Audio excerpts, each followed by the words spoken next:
ਸਤਿ ਸ਼੍ਰੀ ਅਕਾਲ। ਤੁਸੀਂ ਜੁੜੇ ਹੋਏ ਹੋ ਪੰਜਾਬੀ ਰੇਡੀਓ ਯੂਐਸਏ ਦੇ ਨਾਲ ਤੇ ਮੈਂ ਹਾਂ ਪ੍ਰਵੀਨ ਸ਼ਰਮਾ ਲੈ ਕੇ ਹਾਜ਼ਰ ਹਾਂ ਪ੍ਰੋਗਰਾਮ ਖਬਰ ਤੇ ਨਜ਼ਰ। ਖਬਰ ਤੇ ਨਜ਼ਰ ਪ੍ਰੋਗਰਾਮ ਦੇ ਵਿੱਚ ਕਈ ਅਹਿਮ ਤੇ ਕਈ ਖਾਸ ਖਬਰਾਂ ਨੂੰ ਲੈ ਕੇ ਚਰਚਾ ਕਰਨ ਦੇ ਲਈ ਜੁੜ ਚੁੱਕੇ ਨੇ ਦੀਪਕ ਸ਼ਰਮਾ ਚਨਾਰਥਲ ਜੀ। ਸ਼ਰਮਾ ਜੀ, ਸਤਿ ਸ਼੍ਰੀ ਅਕਾਲ, ਸਵਾਗਤ ਹੈ ਜੀ ਪੰਜਾਬੀ ਰੇਡੀਓ ਯੂਐਸਏ ਤੇ। ਸਤਿ ਸ਼੍ਰੀ ਅਕਾਲ ਪ੍ਰਵੀਨ ਜੀ, ਸਾਰੇ ਦਰਸ਼ਕਾਂ ਨੂੰ ਸਰੋਤਿਆਂ ਨੂੰ ਪਿਆਰ ਭਰੀ ਸਤਿ ਸ਼੍ਰੀ ਅਕਾਲ ਜੀ। ਸਤਿ ਸ਼੍ਰੀ ਅਕਾਲ। ਅੱਗੇ ਵਧਣ ਤੋਂ ਪਹਿਲਾਂ ਧੰਨਵਾਦ ਕਰਦੇ ਚਲੀਏ ਸਪਾਂਸਰਸ ਦਾ, ਜਿਹੜੇ ਜ਼ਰੀਆ ਬਣਦੇ ਨੇ ਇਹਨਾਂ ਪ੍ਰੋਗਰਾਮਾਂ ਨੂੰ ਤੁਹਾਡੇ ਤੱਕ ਪਹੁੰਚਾਉਣ ਦੇ ਲਈ। ਖਾਲਸਾ ਇੰਸ਼ੋਰੈਂਸ ਏਜੰਸੀ ਵਾਲੇ, ਜਿਨ੍ਹਾਂ ਤੋਂ ਤੁਸੀਂ ਹਰ ਤਰੀਕੇ ਦੀ ਇੰਸ਼ੋਰੈਂਸ ਲੈ ਸਕਦੇ ਹੋ। ਇੰਸ਼ੋਰੈਂਸ ਬਾਰੇ ਪਤਾ ਕਰਨ ਦੇ ਲਈ ਇਹਨਾਂ ਦਾ ਨੰਬਰ ਹੈ 408-272-2500। ਇਹ 1992 ਤੋਂ ਲਗਾਤਾਰ ਇੰਸ਼ੋਰੈਂਸ ਬਿਜ਼ਨਸ ਦੇ ਵਿੱਚ ਸ਼ਾਨਦਾਰ ਸੇਵਾਵਾਂ ਦੇ ਰਹੇ ਨੇ ਤੇ ਅਮਰੀਕਾ ਭਰ ਦੇ ਵਿੱਚ ਇੰਸ਼ੋਰੈਂਸ ਕਰਦੇ ਨੇ। ਓਬਾਮਾ ਕੇਅਰ, ਮੈਡੀਕੇਅਰ ਜਾਂ ਫਿਰ ਕਵਰਡ ਕੈਲੀਫੋਰਨੀਆ ਬਾਬਤ ਪਾਲਿਸੀ ਕਰਵਾਉਣ ਦੇ ਲਈ, ਸਲਾਹ ਲੈਣ ਦੇ ਲਈ ਅੱਜ ਹੀ ਕਾਲ ਕਰੋ 408-272-2500 ਤੇ। ਟਰਕੀਅਨ ਇਮੀਗ੍ਰੇਸ਼ਨ ਲਾ ਫਰਮ ਵਾਲੇ, ਜੇ ਟਰਕੀਆਨਾ ਟੋਨੀ ਟਰਕੀਆਨਾ ਦੇ ਨਾਲ ਤੁਸੀਂ ਯੂਐਸ ਇਮੀਗ੍ਰੇਸ਼ਨ ਬਾਬਤ ਕੋਈ ਵੀ ਸਲਾਹ ਕਰਨੀ ਹੈ, ਕੋਈ ਵੀ ਸਵਾਲ ਪੁੱਛਣਾ ਤੇ ਇਹਨਾਂ ਦਾ ਨੰਬਰ ਹੈ 4159090503। Gurdeep Singh Birdi ਕਲੋਵਿਸ, Satnam Singh Shergill Selma, Mandeep Singh, Sandeep Kaur San Jose, Gurpal Singh Sacramento, Jind Kaur Bakersfield, Kamaljit Singh ਮੱਖਣ ਦੌਲਤਪੁਰੀਆ ਸੈਂਟਰਲ ਵੈਲੀ ਤੇ ਜੱਸੀ ਗਿੱਲ ਪਲੰਬਿੰਗ ਵਾਲੇ ਬੇਕਰਸਫੀਲਡ ਤੋਂ। ਇਹਨਾਂ ਸਾਰੇ ਹੀ ਸਪਾਂਸਰਸ ਦਾ ਬਹੁਤ ਬਹੁਤ ਧੰਨਵਾਦ। ਤੇ ਜੇਕਰ ਤੁਸੀਂ ਵੀ ਪੰਜਾਬੀ ਰੇਡੀਓ ਯੂਐਸਏ ਦੇ ਇਹਨਾਂ ਪ੍ਰੋਗਰਾਮਾਂ ਨੂੰ ਸਪਾਂਸਰ ਕਰਨਾ ਚਾਹੁੰਦੇ ਹੋ ਤਾਂ ਸਟੂਡੀਓ ਦਾ ਨੰਬਰ ਹੈ 408-272-5200। ਅੱਜ ਦਾ ਇਹ ਖਬਰ ਤੇ ਨਜ਼ਰ ਪ੍ਰੋਗਰਾਮ ਸਾਲ 2024 ਦੀ 30 ਅਗਸਤ ਦਾ ਪ੍ਰੋਗਰਾਮ ਹੈ ਤੇ ਦਿਨ ਅੱਜ ਸ਼ੁੱਕਰਵਾਰ ਹੈ। ਸ਼ਰਮਾ ਜੀ, ਖਬਰਾਂ ਦੀ ਸ਼ੁਰੂਆਤ ਕਰੀਏ ਸੁਖਬੀਰ ਸਿੰਘ ਬਾਦਲ ਦੀ ਪੋਲਿਟਿਕਸ ਤੋਂ। ਮਾਮਲਾ ਇਕੱਲਾ ਸੁਖਬੀਰ ਸਿੰਘ ਬਾਦਲ ਦਾ ਨਹੀਂ, ਮਾਮਲਾ ਪੰਥਕ ਵੀ ਬਣ ਗਿਆ, ਕਿਉਂਕਿ ਸੁਖਬੀਰ ਬਾਦਲ ਨੂੰ ਉੱਥੇ ਤਲਬ ਕੀਤਾ ਗਿਆ ਸੀ। ਸੁਖਬੀਰ ਬਾਦਲ ਤਨਖਾਹੀਆ ਕਰਾਰ ਦਿੱਤਾ ਗਿਆ, ਪਰ ਕੀ ਬਦਲੇਗੀ ਅਕਾਲੀ ਦਲ ਦੀ ਨੁਹਾਰ? ਬਹੁਤ ਵੱਡਾ ਸਵਾਲ ਹੈ ਇਹ ਜੀ, ਕਿਉਂਕਿ ਇਹ ਮਾਮਲਾ ਬਿਲਕੁਲ ਤੁਹਾਡੀ ਗੱਲ ਦਰੁਸਤ ਹੈ ਕਿ ਇਹ ਸੁਖਬੀਰ ਬਾਦਲ ਦਾ ਨਹੀਂ ਹੈ। ਇਹ ਸ਼੍ਰੋਮਣੀ ਅਕਾਲੀ ਦਲ ਤੋਂ ਸ਼ੁਰੂ ਹੋ ਕੇ ਸ਼੍ਰੋਮਣੀ ਅਕਾਲੀ ਦਲ ਬਾਦਲ ਤੇ ਆ ਕੇ ਰੁਕ ਗਿਆ। ਜੀ ਬਿਲਕੁਲ। ਔਰ ਇਹ ਪੰਜਾਬੀ ਦੀ ਕਹਾਵਤ ਹੈ ਕਿ ਹੱਥਾਂ ਨਾਲ ਦਿੱਤੀਆਂ ਮੂੰਹ ਨਾਲ ਖੋਲਣੀਆਂ ਪੈਂਦੀਆਂ। ਅੱਜ ਬਾਦਲਾਂ ਨੂੰ ਆਪਣੇ ਬੀਜੇ ਕੰਡੇ ਆਪਣੀਆਂ ਅੱਖਾਂ ਨਾਲ ਚੁਗਣੇ ਪੈਣੇ ਆ ਜੀ, ਪਰ ਉਹ ਤੋਂ ਬਾਅਦ ਵੀ ਇਹ ਗਰੰਟੀ ਨਹੀਂ ਕਿ ਨੁਹਾਰ ਬਦਲੇਗੀ ਜਾਂ ਨਹੀਂ, ਤਸਵੀਰ ਅਕਾਲੀ ਦਲ ਦੀ ਬਦਲੇਗੀ ਜਾਂ ਨਹੀਂ। ਪੰਜ ਸਿੰਘ ਸਹਿਬਾਨਾਂ ਦੀ ਅੱਜ ਬੈਠਕ ਸੀ ਜੀ। ਸ਼੍ਰੀ ਅਕਾਲ ਤਖਤ ਸਾਹਿਬ ਦੇ ਸਕੱਤਰੇਤ ਤੇ ਪੰਜ ਸਿੰਘ ਸਹਿਬਾਨਾਂ ਦੀ ਬੈਠਕ ਹੋਈ। ਬੈਠਕ ਤੋਂ ਬਾਅਦ ਸ਼੍ਰੀ ਅਕਾਲ ਤਖਤ ਸਾਹਿਬ ਦੀ ਫਸੀਲ ਤੋਂ ਫੈਸਲਾ ਪੜਿਆ ਗਿਆ ਜੀ। ਚਾਹੇ 3-2 ਨਾਲ ਫੈਸਲਾ ਆਵੇ, ਚਾਹੇ 4-1 ਨਾਲ ਆਵੇ ਤੇ ਚਾਹੇ 5 ਦੇ 5 ਇੱਕ ਪਾਸੇ ਸਹਿਮਤ ਹੋਣ, ਪਰ ਉਹ ਸਾਂਝੇ ਰੂਪ ਚ ਲਿਆ ਫੈਸਲਾ ਫਿਰ ਇੱਕ ਸਾਂਝੀ ਪੰਜ ਸਿੰਘ ਸਹਿਬਾਨਾਂ ਦੀ ਰਾਏ ਦੇ ਰੂਪ ਚ ਹੀ ਸਾਹਮਣੇ ਆਉਂਦਾ ਹੈ। ਜੀ ਜੀ ਬਿਲਕੁਲ। ਸੋ ਉਸ ਨੂੰ ਉਸ ਰਾਏ ਦੇ ਰੂਪ ਚ ਪੜ੍ਹ ਕੇ ਸੁਣਾਉਂਦਿਆਂ ਸਪਸ਼ਟ ਰੂਪ ਚ ਕਿਹਾ ਗਿਆ ਕਿ ਸੁਖਬੀਰ ਸਿੰਘ ਬਾਦਲ ਨੂੰ ਤਨਖਾਹੀਆ ਕਰਾਰ ਦਿੱਤਾ ਜਾਂਦਾ ਹੈ।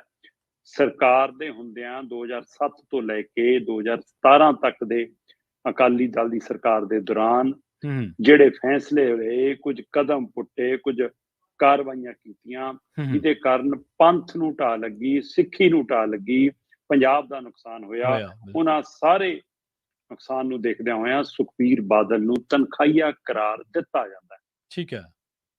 15 ਦਿਨਾਂ ਦੇ ਅੰਦਰ ਅੰਦਰ ਸੁਖਬੀਰ ਬਾਦਲ ਅਕਾਲ ਤਖਤ ਸਾਹਿਬ ਦੇ ਮੂਹਰੇ ਪੇਸ਼ ਹੋਣ, ਸੰਗਤ ਦੇ ਵਿਚਾਲੇ ਖੜ ਕੇ ਕੋਈ ਇੱਕ ਨਿਮਾਣੇ ਸਿੱਖ ਵਜੋਂ ਆ ਕੇ ਆਪਣੇ ਗੁਨਾਹਾਂ ਦੀ ਮਾਫੀ ਮੰਗਣ।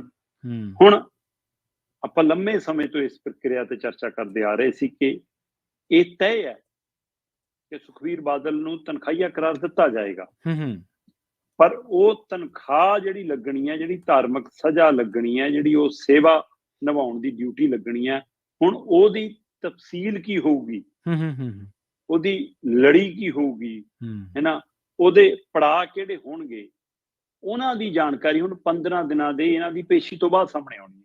ਠੀਕ ਹੈ ਜੀ। ਜਦੋਂ ਸੁਖਬੀਰ ਬਾਦਲ ਅਕਾਲ ਤਖਤ ਸਾਹਿਬ ਦੇ ਮੂਹਰੇ ਝੋਲੀ ਅੱਡ ਕੇ ਇੱਕ ਨਿਵਾਣੇ ਸਿੱਖ ਵਾਂਗ ਸੰਗਤ ਦੇ ਵਿੱਚ ਖਲੋ ਕੇ ਅਕਾਲ ਤਖਤ ਸਾਹਿਬ ਦੀ ਫਸੀਲ ਤੋਂ ਪੜ੍ਹੇ ਜਾ ਰਹੇ ਗੁਨਾਹਾਂ ਦੀ ਸੂਚੀ ਚੋਂ ਕਬੂਲ ਕਰਨਗੇ ਕਿ ਆਹ ਗੁਨਾਹ ਮੇਰੇ ਤੋਂ ਹੋਏ ਨੇ, ਆਹ ਗੁਨਾਹ ਮੈਂ ਕੀਤੇ ਨੇ, ਜਾਂ ਇਹਨਾਂ ਗੁਨਾਹਾਂ ਬਾਰੇ ਮੈਂ ਸਪਸ਼ਟੀਕਰਨ ਦੇਣਾ ਚਾਹੁੰਦਾ, ਫਿਰ ਉਸ ਤੋਂ ਬਾਅਦ ਇਹ ਜਿਹੜਾ ਤਨਖਾਹੀਆ ਕਰਾਰ ਦਿੱਤਾ ਗਿਆ, ਜਿਸ ਤਰ੍ਹਾਂ ਦੋਸ਼ ਆਇਦ ਹੋਣਾ ਤੇ ਫਿਰ ਫੈਸਲਾ ਆਉਣਾ, ਸੋਹਣੇ ਉਸ ਪ੍ਰਕਿਰਿਆ ਦੇ ਤਹਿਤ ਦੋਸ਼ ਆਇਦ ਹੋ ਗਏ ਨੇ। ਹੁਣ ਉਹਦੇ ਉੱਤੇ ਇਹਨਾਂ ਦੇ ਆਪਣੇ ਬਿਆਨਾਂ ਤੋਂ ਬਾਅਦ ਫੈਸਲਾ ਆਉਣਾ। ਹੁਣ ਉਹ 15 ਦਿਨਾਂ ਦੇ ਦਰਮਿਆਨ ਸੁਖਬੀਰ ਬਾਦਲ ਨਹੀਂ ਪੇਸ਼ ਨਹੀਂ ਹੋਣਾ, ਇਹਨਾਂ ਦੇ ਨਾਲ ਉਹ 10 ਸਾਲਾਂ ਦੀ ਕੈਬਨਿਟ ਨੂੰ ਵੀ ਸੱਦਾ। ਪਰ ਸਵਾਲ ਇਹ ਹੈ ਕਿ ਇਹ ਦਿਨ ਆਏ ਕਿਉਂ? ਜਦੋਂ ਬਾਗੀ ਧੜਾ ਪੇਸ਼ ਹੁੰਦਾ ਹੈ ਤਾਂ ਉਹ ਆਪਣੀ ਚਿੱਠੀ ਸੌਂਪ ਕੇ ਆਪਣੇ ਆਪ ਨੂੰ ਗੁਨਾਹਾਂ ਤੋਂ ਬਾਹਰ ਰੱਖਦਿਆਂ ਹੋਇਆਂ ਆਪਣੇ ਗੁਨਾਹਾਂ ਦੀ ਮਾਫੀ ਮੰਗ ਕੇ ਕਹਿੰਦਾ ਜਿਹਨੂੰ ਸੁਖਬੀਰ ਬਾਦਲ ਨੂੰ ਪੁੱਛੋ। ਫਿਰ ਜੇ ਮਾਫੀ ਮੰਗ ਕੇ ਤੁਹਾਨੂੰ ਲੱਗਦਾ ਤੁਹਾਡੀ ਖਲਾਸੀ ਹੋਗੀ ਤਾਂ ਇਹੀ ਜਿਹੀ ਮਾਫੀ ਤਾਂ ਸੁਖਬੀਰ ਬਹੁਤ ਮੰਗ ਚੁੱਕਿਆ ਸੀ। ਫਿਰ ਬਿਲਕੁਲ ਉਹ ਤਾਂ ਪ੍ਰਕਾਸ਼ ਸਿੰਘ ਬਾਦਲ ਵਾਲੀ ਆਪਾਂ ਚਿੱਠੀ ਦੀ ਜ਼ਿਕਰ ਕਰ ਚੁੱਕੇ ਹਾਂ। ਉਹ ਤਾਂ ਅਖੰਡ ਪਾਠ ਦੇ ਪਾਠ ਕਰਾ ਕੇ ਭੋਗ ਵੀ ਪਾ ਲਏ ਸੀ ਆਪੇ। ਸੋ ਉਹ ਸਾਰੀ ਪ੍ਰਕਿਰਿਆ। ਪਰ ਸਵਾਲ ਇਹ ਹੈ ਕਿ ਰਾਮ ਰਹੀਮ ਨੂੰ ਮਾਫੀ ਮਿਲੀ ਕਿਵੇਂ? ਰਾਮ ਰਹੀਮ ਨੂੰ ਮਾਫੀ ਦਿਵਾਉਣ ਪਿੱਛੇ ਕਿਹਦਾ ਦਿਮਾਗ ਕੰਮ ਕਰ ਰਿਹਾ ਸੀ? ਜੇ ਉਹਨੇ ਦਸਮ ਪਾਤਸ਼ਾਹ ਸ੍ਰੀ ਗੁਰੂ ਗੋਬਿੰਦ ਸਿੰਘ ਦਾ ਸੰਵਾਂਗ ਰਚਿਆ ਤਾਂ ਉਹਦੇ ਵਿੱਚ ਤੁਹਾਡਾ ਕੋਈ ਰੋਲ ਸੀ ਜਾਂ ਨਹੀਂ? ਜੇ ਨਹੀਂ ਸੀ ਤਾਂ ਵੀ, ਤੇ ਜੇ ਸੀ ਤਾਂ ਫਿਰ ਕੱਪੜਿਆਂ ਵਾਲਾ ਲਿਫਾਫਾ ਕੌਣ ਫੜਾ ਕੇ ਆਇਆ ਸੀ, ਨਹੀਂ ਫੜਾ ਕੇ ਆਇਆ ਸੀ, ਤਾਂ ਜਵਾਬ ਤਲਬੀ ਹੈਗੀ ਹੈ। ਤੇ ਫਿਲਮਾਂ ਰਿਲੀਜ਼ ਕਰਾਉਣ ਦੇ ਲਈ ਅਕਾਲ ਤਖਤ ਸਾਹਿਬ ਤੋਂ ਇਹ ਹੁਕਮ ਹੋਣ ਦੇ ਬਾਵਜੂਦ ਵੀ ਕਿ ਵੀ ਉਹਦੇ ਨਾਲ ਕੋਈ ਸਾਂਝ ਨਹੀਂ ਰੱਖਣੀ, ਤੁਹਾਡੀਆਂ ਮੁਲਾਕਾਤਾਂ ਦੀਆਂ ਚਰਚਾਵਾਂ, ਫਿਰ ਉਹਦੇ ਖਿਲਾਫ ਹੋਈ FIR ਨੂੰ ਰੱਦ ਕਰਾਉਣ ਦੇ ਲਈ ਆਪੇ ਦਸਤਖਤ ਕਰਨ ਦਾ ਸਵਾਲ, DGP ਸਮੇਤ ਸੈਣੀ ਵਾਲਾ ਮਾਮਲਾ ਹੈ ਨਾ, ਬੇਅਦਬੀ ਕਾਂਡ ਦਾ ਵਾਪਰ ਜਾਣਾ, ਗੁਰੂ ਗ੍ਰੰਥ ਸਾਹਿਬ ਦੇ ਪਾਵਨ ਸਰੂਪਾਂ ਦਾ ਲਾਪਤਾ ਹੋਣਾ, ਤੇ ਉਸ ਤੋਂ ਬਾਅਦ ਅੰਗ ਖੰਡਾਏ ਜਾਣੇ, ਖਿਲਾਰੇ ਜਾਣੇ, ਤੇ ਉਸ ਤੋਂ ਬਾਅਦ ਉਸ ਦੇ ਲਈ ਇਨਸਾਫ ਦੀ ਮੰਗ ਕਰਦੀਆਂ ਨਿਹੱਥੀਆਂ ਸੰਗਤਾਂ, ਚਾਹੇ ਨਾਮ ਜਪਦੀਆਂ ਸੀ, ਚਾਹੇ ਕੀਰਤਨ ਕਰਦੀਆਂ ਸੀ, ਚਾਹੇ ਲੰਗਰ ਛਕਦੀਆਂ ਸੀ, ਉਹਨਾਂ ਤੇ ਗੋਲੀਆਂ ਚਲਾਉਣ ਵਾਲੀ ਅਕਾਲੀ ਦਲ ਦੀ ਸਰਕਾਰ ਦੇ ਵਿੱਚ ਪੁਲਿਸ ਅਣਪਛਾਤੀ ਹੋ ਗਈ। ਬਿਲਕੁਲ ਸਹੀ ਹੈ ਜੀ। ਪੁਲਿਸ ਦੀਆਂ ਗੋਲੀਆਂ ਵਰਦੀਆਂ ਅਣਪਛਾਤੀਆਂ ਹੋ ਗਈਆਂ। ਇਹ ਸਾਰੇ ਸਵਾਲਾਂ ਦੇ ਜਵਾਬ ਅਜੇ ਲੈਣੇ ਬਾਕੀ ਨੇ। ਸੋ ਇਸ ਲਈ ਸੁਖਬੀਰ ਬਾਦਲ ਨੂੰ 15 ਦਿਨਾਂ ਦੇ ਅੰਦਰ ਅੰਦਰ ਪੇਸ਼ ਹੋਣਾ ਪੈਣਾ ਤੇ ਉਸ ਪੇਸ਼ੀ ਦੇ ਦੌਰਾਨ ਉਹਨਾਂ ਨੂੰ ਆਪਣੇ ਗੁਨਾਹ ਕਬੂਲਣੇ ਪੈਣੇ। ਤੇ ਜਿਸ ਤਰ੍ਹਾਂ ਪੰਥਕ ਧਿਰਾਂ ਦੇ ਹਵਾਲੇ ਨਾਲ ਆਪਾਂ ਇਹ ਗੱਲ ਲਗਾਤਾਰ ਕਰਦੇ ਆ ਰਹੇ ਸੀ ਕਿ ਤੈਅ ਹੈ ਕਿ ਤਨਖਾਹੀਆ ਤੱਕ ਕਰਾਰ ਦਿੱਤਾ ਹੀ ਜਾਣਾ, ਉਸੇ ਤਰ੍ਹਾਂ ਹੁਣ ਵੀ ਇਹ ਮੰਨਿਆ ਜਾ ਰਿਹਾ ਕਿ ਤਨਖਾਹ ਦੀ ਤਫਸੀਲ ਪੜ੍ਹਦਿਆਂ ਤਖਤੀ ਗਲ ਚ ਪਾ ਕੇ ਸੇਵਾ ਨਿਭਾਉਣ ਦਾ ਵੀ ਫੈਸਲਾ ਆਉਣਾ ਇਹਨਾਂ ਖਿਲਾਫ। ਤੇ ਉਹ ਤਖਤੀ ਤੇ ਫਿਰ ਲਿਖਣਾ ਪੈਣਾ ਕਿ ਮੈਂ ਪਾਪੀ ਤੂੰ ਬਖਸ਼ਣਹਾਰ, ਤੇ ਉਹ ਨਾਲ ਹੋਰ ਕੋੜਮਾ ਵੀ ਬੈਠੂਗਾ। ਤਲਬ ਤਾਂ ਬਾਕੀ ਵੀ ਤਾਂ ਸਾਰੇ ਕੀਤੇ ਆ ਨਾ 10 ਸਾਲਾਂ ਦੀ ਸਰਕਾਰ ਦੇ ਵੇਲੇ। ਪਰ ਸਵਾਲ ਇਹ ਹੈ ਕਿ ਇਹ ਸਾਰਾ ਕਰਨ ਦੇ ਬਾਵਜੂਦ ਵੀ ਕਿ ਉਸ ਲੋਕ ਮਨਾਂ ਚੋਂ ਇਹ ਬਾਹਰ ਹੋ ਜਾਏਗਾ ਕਿ ਹਾਂ ਬਈ ਠੀਕ ਹੈ, ਕਿਉਂਕਿ ਹੁਣ ਤੱਕ ਇਹ ਹੁੰਦਾ ਆਇਆ। ਜਿਹੜੀਆਂ ਧਿਰਾਂ ਏਦਾਂ ਜਿਵੇਂ ਬਰਨਾਲੇ ਨੇ ਪੁਲਿਸ ਭੇਜਤੀ ਸੀ ਹੈ ਨਾ, ਤੇ ਉਹ ਤੋਂ ਬਾਅਦ ਉਹਨਾਂ ਨੂੰ ਬੁਲਾਇਆ ਗਿਆ, ਪੇਸ਼ ਹੋਏ, ਗੁਨਾਹ ਦੀ ਮਾਫੀ ਮੰਗੀ ਹੈ ਨਾ, ਤੇ ਪਰ ਫਿਰ ਇਹ ਕਿਹਾ ਜਾਂਦਾ ਕਿ ਠੀਕ ਹੈ ਹੁਣ ਗੁਨਾਹ ਮੰਨ ਲਿਆ ਤੇ ਇਸ ਨੇ ਅਕਾਲ ਤਖਤ ਸਾਹਿਬ ਤੇ ਪੇਸ਼ ਹੋ ਗਿਆ, ਤਨਖਾਹ ਭੁਗਤ ਲਈ, ਹੁਣ ਮਾਫ। ਕੀ ਉਹ ਤੋਂ ਬਾਅਦ ਸੁਖਬੀਰ ਬਾਦਲ ਹੋਰਾਂ ਨੂੰ ਮਾਫ ਕਰ ਦਿੱਤਾ ਜਾਊਗਾ? ਕਿ ਜਾਂ ਅਜੇ ਵੀ ਇਹ ਮੰਨਣ ਵਾਲੀਆਂ ਧਿਰਾਂ ਹਾਵੀ ਹੋਣਗੀਆਂ ਕਿ ਜਿਹੜੀਆਂ ਕਹਿੰਦੀਆਂ ਕਿ ਵੀ ਇਹ ਸਕ੍ਰਿਪਟਡ ਪੜਿਆ ਗਿਆ ਅੱਜ ਵੀ, ਕਿ ਜਿਹੜੇ ਜਥੇਦਾਰਾਂ ਨੂੰ ਤਲਬ ਕਰਦੇ ਰਹੇ ਨੇ, ਉਹਨਾਂ ਨੂੰ ਘਰੇ ਬੁਲਾ ਕੇ ਉਹਨਾਂ ਦੀ ਕਲਾਸ ਲੈਂਦੇ ਰਹੇ ਨੇ, ਜਿਹੜੇ ਇਹ ਦਮ ਭਰਦੇ ਰਹੇ ਨੇ ਕਿ ਸਾਡੇ ਖੀਸਿਆਂ ਚੋਂ ਨਿਕਲਦੇ ਨੇ ਜਥੇਦਾਰ ਹੈ ਨਾ, ਕੀ ਇਹ ਸਾਰਾ ਕੁਛ ਅਜੇ ਵੀ ਬਨਾਵਟੀ ਹੈ? ਸੋ ਇੱਥੇ ਤੱਕ ਜਿਹੜੇ ਸਵਾਲ ਖੜੇ ਨੇ, ਉਹਨਾਂ ਮਨਾਂ ਚੋਂ ਕਿਵੇਂ ਪਰਦੇ ਦੂਰ ਕਰ ਪਾਉਣਗੇ, ਉਹਨਾਂ ਮਨਾਂ ਚੋਂ ਪਰਤਾਂ ਕਿਵੇਂ ਹਟਾ ਪਾਉਣਗੇ? ਤੇ ਇਹ ਸਾਰੇ ਹਵਾਲੇ ਤੋਂ ਬਾਅਦ ਆਉਂਦੇ 15 ਦਿਨਾਂ ਦੇ ਵਿੱਚ ਜੋ ਰੂਪਰੇਖਾ, ਜੋ ਬਣਤਰ ਸਾਹਮਣੇ ਆਊਗੀ, ਉਸ ਤੋਂ ਬਾਅਦ ਇਹ ਸਪਸ਼ਟ ਹੋਣਾ ਸ਼ੁਰੂ ਹੋਊਗਾ ਕਿ ਕੀ ਅਕਾਲੀ ਦਲ ਦੀ ਨੁਹਾਰ, ਕੀ ਸ਼੍ਰੋਮਣੀ ਅਕਾਲੀ ਦਲ ਮੁੜ ਕੇ ਸ਼੍ਰੋਮਣੀ ਅਕਾਲੀ ਦਲ ਬਣ ਸਕਦਾ, ਜਿਹੜਾ ਬਾਦਲ ਦਲ, ਚੰਦੂ ਮਾਜਰਾ ਦਲ, ਟੌੜਾ ਦਲ ਹੈ ਨਾ, ਮਾਨ ਦਲ ਕਿੰਨੀ ਗੱਲਾਂ ਚ ਵੰਡਿਆ। ਬਿਲਕੁਲ ਸਹੀ। ਕਿ ਉਹ ਮੁੜ ਕੇ ਇੱਕ ਝੰਡੇ ਹੇਠ ਇਕੱਠਾ ਹੋ ਸਕਦਾ। ਸੋ ਇਹਦੇ ਉੱਤੇ ਸਭ ਦੀ ਨਜ਼ਰਸਾਨੀ ਹੋਊਗੀ, ਔਰ ਉਹਦਾ ਸਰੂਪ, ਰੂਪ, ਬਣਤਰ ਦਿੱਖ ਕੀ ਹੋਊਗੀ, ਇਹ ਵੀ ਸਵਾਲ ਖੜਾ। ਸੁਖਬੀਰ ਬਾਦਲ ਤੋਂ ਬਿਨਾਂ ਅਕਾਲੀ ਦਲ ਦੀ ਮੂਰਤ ਘੜੀ ਜਾ ਰਹੀ ਹੈ, ਪਰ ਉਸ ਮੂਰਤ ਦੇ ਵਿੱਚ ਲੋਕ ਚੰਦੂ ਮਾਜਰੇ ਤੇ ਜਗੀਰ ਕੌਰ ਤੇ ਭੂੰਦੜ ਹੋਰ ਇਹਨਾਂ ਨੂੰ ਵੀ ਨਹੀਂ ਰੱਖਣਾ ਚਾਹੁੰਦੇ। ਸੋ ਫਿਰ ਉਹ ਤਸਵੀਰ ਕਿਹੜੀ ਹੋਊਗੀ, ਇਹਦੇ ਉੱਤੇ ਵੀ ਸਭ ਦੀ ਨਜ਼ਰ ਹੈ ਜੀ। ਤੁਸੀਂ ਕੈਬਨਿਟ ਮੰਤਰੀਆਂ ਦਾ ਵੀ ਜ਼ਿਕਰ ਕੀਤਾ। ਲਗਾਤਾਰ 10 ਸਾਲ ਦੇ ਲਈ ਜਿਹੜੇ ਬਾਦਲ ਸਰਕਾਰ ਦੇ ਸਿੱਖ ਕੈਬਨਿਟ ਮੰਤਰੀ ਸੀਗੇ, ਉਹਨਾਂ ਨੂੰ ਵੀ ਕਹਿੰਦੇ ਤਲਬ ਕੀਤਾ ਗਿਆ ਜੀ ਸ੍ਰੀ ਅਕਾਲ ਤਖਤ ਸਾਹਿਬ ਤੇ। ਦੇਖੋ, ਜਥੇਦਾਰ ਸਾਹਿਬਾਨ ਨੇ ਕਿਹਾ ਕਿ 2007 ਬਕਾਇਦਾ ਤਰੀਕਾਂ ਦਾ ਜ਼ਿਕਰ ਹੈ ਕਿ 2007 ਤੋਂ ਲੈ ਕੇ 2017 ਤੱਕ ਅਕਾਲੀ ਦਲ ਦੀ ਸਰਕਾਰ ਦੇ ਸਮੇਂ ਕੁਝ ਅਜਿਹੇ ਗਲਤ ਫੈਸਲੇ ਹੋਏ ਜੀ, ਕੁਝ ਅਜਿਹੇ ਗਲਤ ਕਦਮ ਪੁੱਟੇ ਗਏ, ਕੁਝ ਅਜਿਹੀ ਗਲਤ ਕਾਰਵਾਈਆਂ ਕੀਤੀਆਂ ਜਿਹਦਾ ਨਤੀਜਾ ਪੰਥ ਨੂੰ ਢਾਹ ਲੱਗੀ, ਕੌਮ ਦੇ ਹਿਰਦੇ ਬਲੁੰਦਰੇ ਗਏ ਤੇ ਲੋਕਾਂ ਨੂੰ ਇਨਸਾਫ ਨਹੀਂ ਮਿਲਿਆ। ਇਸ ਲਈ ਤੁਸੀਂ ਕਟਹਿਰੇ 'ਚ ਖੜੇ ਤੇ ਉਸ ਨਾਤੇ ਸਿੱਖ ਮਰਿਆਦਾ ਦੀ ਪਾਲਣਾ ਕਰਦਿਆਂ, ਸਿੱਖ ਲੀਡਰਾਂ ਨੂੰ ਹੀ ਤਲਬ ਕੀਤਾ ਗਿਆ ਜਿਹੜੇ ਬਾਦਲ ਕੈਬਨਿਟ ਦੇ ਵਿੱਚ ਸੀਗੇ। ਹੂੰ ਅਕਾਲ ਤਖਤ ਸਾਹਿਬ ਨੇ ਤਾਂ ਆਪਣੀ ਜਥੇਦਾਰ ਸਾਹਿਬ ਨੇ ਤਾਂ ਆਪਣੀ ਮਰਿਆਦਾ ਦੇ ਹੱਦ 'ਚ ਰਹਿ ਕੇ ਫੈਸਲਾ ਕੀਤਾ ਨਾ। ਹੂੰ ਸੋ ਪਰ ਇਹਦਾ ਇੱਕ ਅਗਲਾ ਪੜਾਅ ਮੈਂ ਉਹਦੇ ਪਰ ਵੀ ਆਉਣਾ, ਪਹਿਲਾਂ ਆਪਾਂ ਇਸ ਪੜਾਅ ਦੇ ਜ਼ਿਕਰ ਕਰ ਲਈਏ। ਹੂੰ ਇਸ ਪੜਾਅ ਦੇ ਵਿੱਚ ਹੁਣ 2007 ਤੋਂ 17 ਤੱਕ ਦੀ ਸਰਕਾਰ ਦੇ ਹਵਾਲੇ ਨਾਲ ਹੂੰ ਫਿਰ ਨਾਮਾਂ ਦੀ ਸੂਚੀ ਪ੍ਰਕਾਸ਼ ਸਿੰਘ ਬਾਦਲ ਤੋਂ ਸ਼ੁਰੂ ਹੁੰਦੀ ਆ। ਹੂੰ ਪਰ ਸਾਡੀ ਇੱਕ ਰਵਾਇਤ ਰਹੀ ਆ, ਸਾਡਾ ਇੱਕ ਸੱਭਿਆਚਾਰ ਰਿਹਾ ਕਿ ਜਿਹੜਾ ਬੰਦਾ ਇਸ ਦੁਨੀਆ ਤੋਂ ਚਲਾ ਗਿਆ ਫਿਰ ਉਸ ਦਾ ਨਾਂ ਲਾਂਭੇ ਕਰ ਦਿੱਤਾ ਜਾਂਦਾ। ਬਿਲਕੁਲ ਸਹੀ। ਪਰ ਇਹ ਵੀ ਕੌੜੀ ਸੱਚਾਈ ਆ ਕਿ ਰਾਜਨੀਤੀ ਦੇ ਵਿੱਚ ਕਈ ਵਾਰ ਬੰਦੇ ਦੇ ਤੁਰ ਜਾਣ ਤੋਂ ਬਾਅਦ ਵੀ ਅਜਿਹੇ ਦਾਗ ਹੁੰਦੇ ਨੇ ਜਿਹੜੇ ਧੁਲਦੇ ਨਹੀਂ। ਜਿਨ੍ਹਾਂ ਦਾ ਜ਼ਿਕਰ ਆਉਂਦਾ ਰਹਿੰਦਾ ਹਮੇਸ਼ਾ। ਮਤਲਬ ਇੰਦਰਾ ਦੇ ਦੋਵੇਂ ਪੁੱਤ ਵੀ ਇਸ ਜਹਾਨ ਤੋਂ ਤੁਰ ਗਏ, ਪਰ ਪਰ ਇੰਦਰਾ ਨੂੰ ਅਜੇ ਵੀ ਮਾਫੀ ਨਹੀਂ। ਬਿਲਕੁਲ ਜੀ। ਉਹਦੇ ਬੀਜੇ ਕੰਡੇ ਅੱਜ ਵੀ ਉਹਦੇ ਮਤਲਬ ਦੋਤਿਆਂ ਪੋਤਿਆਂ ਨੂੰ ਚੁਗਣੇ ਪੈਂਦੇ ਆ, ਹੈ ਨਾ। ਤੇ ਇਸ ਲਈ ਉਸੇ ਤਰ੍ਹਾਂ ਪ੍ਰਕਾਸ਼ ਸਿੰਘ ਬਾਦਲ ਨੂੰ ਵੀ ਇੰਜ ਮਾਫੀ ਨਹੀਂ ਮਿਲ ਰਹੀ। ਜੀ ਬਿਲਕੁਲ। ਅੱਜ ਰਾਜਨੀਤਿਕ ਸਫਾ ਤੋਂ ਇਲਾਵਾ ਪੰਥਕ ਸਫਾ ਦੇ ਵਿੱਚ ਵੀ ਔਰ ਪਿੰਡਾਂ ਦੀਆਂ ਸੱਥਾਂ ਦੇ ਵਿੱਚ ਵੀ ਇਹ ਚਰਚਾ ਹੈ ਕਿ ਸੁਖਬੀਰ ਬਾਦਲ ਨੂੰ ਬੁਲਾ ਤਾਂ ਲਿਆ, ਬਾਦਲ ਦਲ ਦੀ ਕੈਬਨਿਟ ਨੂੰ ਬੁਲਾ ਤਾਂ ਲਿਆ, ਚੱਲ ਪ੍ਰਕਾਸ਼ ਸਿੰਘ ਬਾਦਲ ਨਹੀਂ ਹੈਗਾ, ਪਰ ਕੀ ਸੁਖਬੀਰ ਬਾਦਲ ਜਿੱਦਣ 15 ਦਿਨਾਂ ਦੇ ਵਿੱਚ ਪੇਸ਼ ਹੋਣ ਜਾਊਗਾ, ਹੈ ਨਾ, ਆਪਣੇ ਗੁਨਾਹ ਕਬੂਲ ਕਰਨ ਲਈ ਸੰਗਤ ਜਾਊਗਾ, ਉਦਣ ਜਾ ਕੇ ਅਕਾਲ ਤਖਤ ਸਾਹਿਬ ਦੀ ਫਸੀਲ ਦੇ ਮੂਹਰੇ ਥੱਲੇ ਜਾ ਕੇ ਉਹ ਫਕਰੇ ਕੌਮ ਵਾਲਾ ਬਾਦਲ ਨੂੰ ਮਿਲਿਆ, ਸਨਮਾਨ ਰੱਖੂਗਾ ਕਿ ਆ ਚੱਕੋ ਵੀ ਅਸੀਂ ਇਹਦੇ ਵੀ ਹੱਕਦਾਰ ਨਹੀਂ ਗੇ। ਇਹ ਚਰਚਾ ਹੈ। ਇਹ ਦਮ ਦਿਖਾਉਣਗੇ ਸੁਖਬੀਰ ਬਾਦਲ, ਇਹ ਪਹਿਲ ਕਦਮੀ ਕਰ ਸਕਦੇ ਨੇ। ਤੇ ਦੂਸਰਾ, ਜਿਨ੍ਹਾਂ ਨੂੰ ਤਲਬ ਕੀਤਾ ਹੈ ਸਿੱਖ ਕੈਬਨਿਟ ਮੰਤਰੀਆਂ ਦੇ ਹਵਾਲੇ ਨਾਲ ਜਥੇਦਾਰ ਸਾਹਿਬ ਨੇ ਕਿਹਾ, ਉਹਨਾਂ ਦੀ ਸੂਚੀ ਲੰਬੀ ਹੈ। ਇਹ ਤੋਂ ਪਹਿਲਾਂ ਕਿ ਮੈਂ ਉਹ ਸੂਚੀ ਪੜ੍ਹਾਂ, ਮੈਂ ਦੂਆ ਪੱਖ ਵਿਚਾਰਨਾ ਚਾਹੁੰਦਾ। ਪ੍ਰਵੀਨ ਜੀ, ਜੇ 2007 ਤੋਂ ਲੈ ਕੇ 2017 ਤੱਕ ਸਰਕਾਰ 'ਚ ਗਲਤ ਫੈਸਲੇ ਹੋਏ ਨੇ ਤਾਂ ਜਥੇਦਾਰ ਸਾਹਿਬ ਨੇ ਤਾਂ ਆਪਣੀ ਮਰਿਆਦਾ ਅਨੁਸਾਰ ਸਿੱਖ ਕੈਬਨਿਟ ਮੰਤਰੀਆਂ ਨੂੰ ਸੱਦ ਲਿਆ, ਪਰ ਜੇ ਸਰਕਾਰ ਗੁਨਾਹਗਾਰ ਹੈ ਤਾਂ ਪੰਜਾਬ ਤਾਂ ਸਾਰੀ ਸਰਕਾਰ ਤੋਂ ਹਿਸਾਬ ਚਾਹੁੰਦਾ ਹੈ।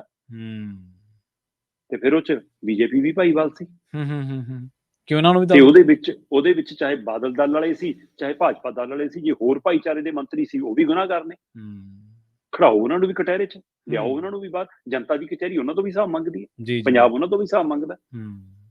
ਹਾਂ, ਪਰ ਜਥੇਦਾਰ ਸਾਹਿਬ ਨੇ ਜਿਹੜੇ ਸਿੱਖ ਕੈਬਨਿਟ ਮੰਤਰੀਆਂ ਨੂੰ ਸੱਦਿਆ, ਬਾਦਲ ਦਲ ਵਾਲਿਆਂ ਨੂੰ, ਬਾਦਲ ਰਾਜ ਵਾਲਿਆਂ ਨੂੰ, ਉਹਨਾਂ ਦੇ ਵਿੱਚ ਵਿਖਰਿਆ ਕੋੜਮਾ ਵੀ ਹੁਣ ਤੁਹਾਨੂੰ ਦਰਬਾਰ ਸਾਹਿਬ ਘੱਟੋ ਘੱਟ ਇਸ ਬਹਾਨੇ ਇਕੱਠਾ ਹੁੰਦਾ ਨਜ਼ਰ ਆਊਗਾ।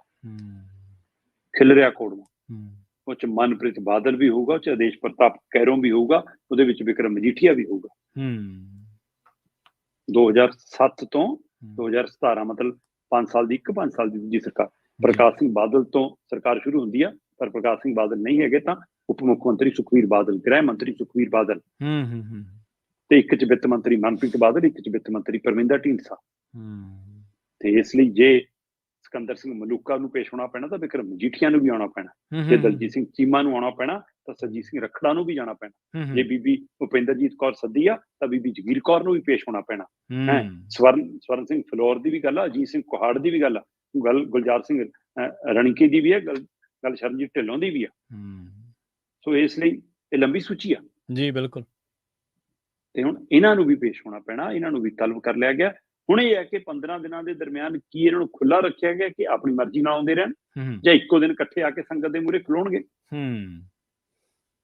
ਸੋ ਆਪਾਂ ਗੱਲ ਕਰਦੇ ਰਹੇ ਹਾਂ ਕਿ ਤਲਬ ਦੋਏ ਧਿਰਾਂ ਹੋਣਗੀਆਂ। ਜੀ ਬਿਲਕੁਲ।